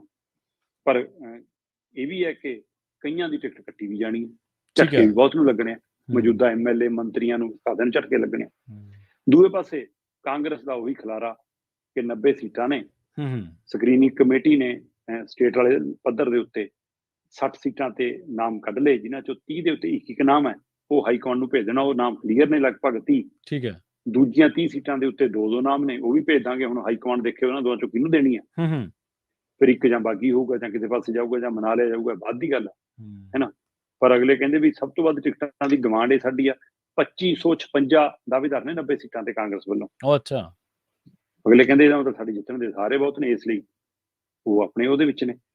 ਹੁਣ ਉਹਨਾਂ ਦੀ ਲਿਸਟ ਜਦੋਂ ਹਾਈਕਮਾਂਡ ਕੋਲ ਪਹੁੰਚੀ ਆ, ਉੱਥੇ ਫਿਰ ਲਟਕੂਗੀ, 2-4 ਦਿਨ ਲੱਗਣਗੇ, ਲੇਟ ਹੁੰਦੀ ਰਹਿੰਦੀ ਹੈ। ਵੈਸੇ ਕਹਿੰਦੇ ਆ ਕਿ 30 ਦੀ ਸੂਚੀ ਜਲਦੀ ਆ ਜਾਣੀ ਹੈ 2-4 ਦਿਨਾਂ ਚ, ਤੇ ਬਾਕੀ ਸਾਰੇ ਇਕੱਠੇ ਆ ਜਾਣੇ ਆ। ਪਰ ਐਕਟੀ ਕਾਂਗਰਸ ਕਹਿੰਦੇ ਅਸੀਂ ਸਖਤ ਫੈਸਲਾ ਲੈ ਲਿਆ ਕਿ ਅਸੀਂ ਕਿਸੇ ਵੀ ਮੌਜੂਦਾ MP ਨੂੰ ਟਿਕਟ ਨਹੀਂ ਦੇਣੀ। ਤੇ ਉਧਰ ਕੁਮਾਰੀ ਸ਼ਾਲਜਾ ਕਹਿੰਦੀ ਮੈਂ ਤਾਂ ਚੋਣ ਲੜਨੀ ਆ, ਕਿ ਹਾਈਕਮਾਂਡ ਦੱਸੂ, ਤੁਸੀਂ ਥੋੜਾ, ਹੈ ਨਾ। ਤੇ ਉਧਰ ਸੁਰਜੇਵਾਲਾ ਕਹਿੰਦਾ ਕਿ ਤਾਂ ਹਾਈਕਮਾਂਡ ਨੇ ਫੈਸਲਾ ਕਰਨਾ, ਤੁਸੀਂ ਥੋੜਾ। ਜੀ। ਸੋ ਇਹਦਾ ਮਤਲਬ ਤਾਜੀ MP ਬਣ ਕੇ ਹੁਣ ਫਿਰ ਇੱਧਰ ਨੂੰ ਆਉਣ ਨੂੰ ਫਿਰਦੇ। ਤੇ ਪਰ ਨਿਯਮ ਕਹਿੰਦਾ ਜੀ ਉਹਨਾਂ ਦਾ ਇਸ ਵਾਰ ਦਾ ਕਿ ਅਸੀਂ MP ਨੂੰ ਟਿਕਟ ਨਹੀਂ ਦੇਣੀ। ਠੀਕ ਹੈ। ਅਸੀਂ ਚੋਣ ਹਾਰੇ ਹੋਏ ਤੇ ਦਾਗੀ ਨੂੰ ਟਿਕਟ ਨਹੀਂ ਦੇਣੀ। ਪਾਰਟੀ ਜਿਹੜਾ ਛੱਡ ਕੇ ਗਿਆ ਸੀ ਔਰ 1 ਸਾਲ ਪਹਿਲਾਂ ਹੀ ਚੋਣਾਂ ਤੋਂ 1 ਸਾਲ ਦੇ ਅੰਦਰ ਹੁਣ ਵਾਪਸ ਆਇਆ, ਉਹਨੂੰ ਟਿਕਟ ਨਹੀਂ ਦੇਣੀ। 18 ਕਾਂਗਰਸੀ ਲੀਡਰ ਉੱਡਣੇ ਇਹਦੇ ਵਿੱਚ, ਜਿਹੜੇ ਇਸ ਉਮੀਦ ਨਾਲ ਵਾਪਸ ਆਏ ਨੇ ਕਿ ਟਿਕਟ ਮਿਲ ਜੂਗੀ। ਬਿਲਕੁਲ ਸਹੀ ਹੈ ਨਾ। ਤੇ ਇੱਧਰ ਕਹਿੰਦੇ ਜੀ ਵਿਧਾਇਕਾਂ ਦੀ ਟਿਕਟ ਕੱਟੀ ਜਾਣੀ ਆ। 28 ਨੇ, 16 ਜਾਂ 18 ਨੂੰ ਇਹ ਟਿਕਟ ਮਿਲਣੀ ਆ, ਮਤਲਬ 10 ਜਾਂ 12 ਦੀ ਉਹਨਾਂ ਦੀ ਟਿਕਟ ਕੱਟੀ ਜਾਣੀ ਆ। ਸੋ ਸੂਚੀਆਂ ਤਿਆਰ ਨੇ ਜੀ, ਪਰ ਕਿਹਨੂੰ ਟਿਕਟ ਮਿਲਦੀ ਹੈ ਕਿਹਨੂੰ ਨਹੀਂ, ਪਰ ਉਸ ਤੋਂ ਬਾਅਦ ਵੋਟ ਫਤਵਾ ਕਿਹਨੂੰ ਮਿਲਦਾ, ਅਹਿਮ ਇਹ ਹੈ। ਦੇਖੋ ਹਰਿਆਣਾ ਦੇ ਵਿੱਚ ਭਾਜਪਾ ਨੂੰ 10 ਸਾਲ ਹੋ ਗਿਆ ਸੱਤਾ ਦੇ ਵਿੱਚ ਬੈਠਿਆਂ ਨੂੰ।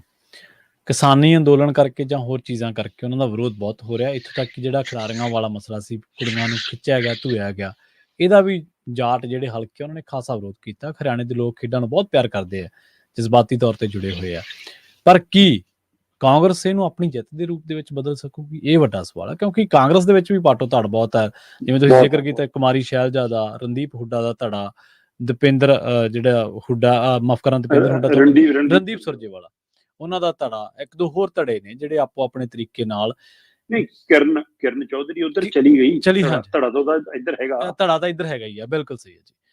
ਤੇ ਆਪਾਂ ਗੱਲ ਕਰੀਏ ਵਿਨੇਸ਼ ਫੋਗਾਟ ਦੀ, ਮੈਨੂੰ ਉਹ ਗੱਲ ਥੋੜੀ ਚੰਗੀ ਤਰ੍ਹਾਂ ਯਾਦ ਆ। ਤੁਸੀਂ ਕਿਹਾ ਸੀਗਾ ਵੀ ਤਗਮਾ ਤਾਂ ਬੇਸ਼ੱਕ ਨਹੀਂ ਜਿੱਤ ਸਕੀ, ਪਰ ਦਿਲ ਉਹਨੇ ਜਿੱਤ ਲਏ ਆ। ਉਹਦੇ ਵਿੱਚ ਕੋਈ ਦੁਰਾਏ ਨਹੀਂ ਕਿਸੇ ਖਿਡਾਰੀ ਨੂੰ। ਔਰ ਬਹੁਤ ਸਮੇਂ ਬਾਅਦ ਕ੍ਰਿਕਟ ਇੱਕ ਅਲੱਗ ਤਰ੍ਹਾਂ ਦੀ ਅੱਡ ਤਰ੍ਹਾਂ ਦੀ ਗੇਮ ਆ, ਉੱਥੇ ਫੇਮ ਹੈਗਾ ਹੀ ਹੈਗਾ। ਪਰ ਇੱਕ ਖਿਡਾਰੀ ਨੂੰ ਇੰਨਾ ਮਾਣ ਸਨਮਾਨ ਮਿਲਣਾ ਔਰ ਲੋਕ ਉਹਦੇ ਨਾਲ ਜੁੜ ਜਾਣ, ਜਜ਼ਬਾਤੀ ਤੌਰ ਤੇ, ਭਾਵਨਾਤਮਕ ਤੌਰ ਤੇ ਆਪਣੇ ਆਪ ਨੂੰ ਜੁੜਾ ਮਹਿਸੂਸ ਕਰਨ, ਬਹੁਤ ਵੱਡੀ ਘਟਨਾ ਹੈ। ਉਹ ਸੱਚਖੰਡ ਸ੍ਰੀ ਦਰਬਾਰ ਸਾਹਿਬ ਨਤਮਸਤਕ ਹੋਏ ਨੇ, ਉਹਨਾਂ ਨੇ ਮੱਥਾ ਟੇਕਿਆ ਜੀ, ਤੇ SGPC ਨੇ ਉਹਨਾਂ ਦਾ ਸਨਮਾਨ ਕੀਤਾ।